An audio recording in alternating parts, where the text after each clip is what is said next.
So let's talk a little bit about how the coaching model works. The first thing we start with is to actually get you to imagine what you would like your life to be. Often people think that losing weight is the end result and it's the be-all and that's it.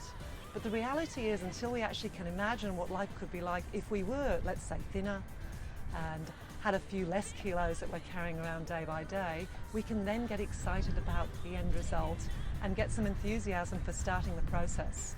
So we'll help you create a vision. Part of that vision is actually working out why you want that change. Now, why may seem like a simple question with an obvious answer, but it isn't. We have many, many different reasons why we want to lose weight, and they're tied into what really motivates us and again, what we value. But so for one person, it might be about looking nicer, wearing different clothes, and for another person, it might be being a really good role model for their kids. So getting the vision and working out what it is we want and why we want it is extremely important. The next step after creating the vision is to think about what might have gotten in the way in the past, especially if you've had a few failed attempts.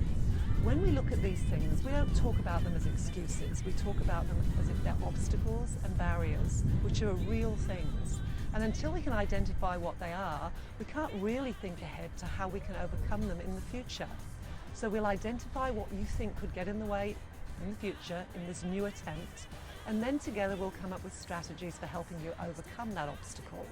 Coming up with creative strategies is one of the fun parts of coaching, and the person who comes up with the best one is always you, not your coach.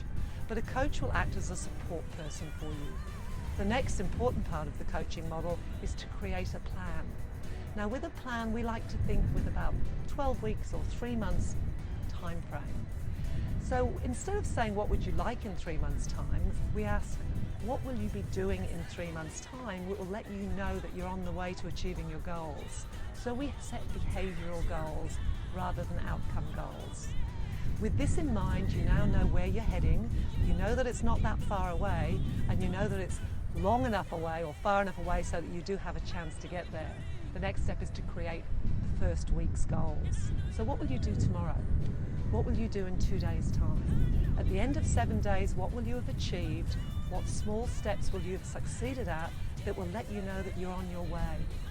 At this point, we set the following week's goals. So it's a step-by-step approach and designed to make you feel that you can get there.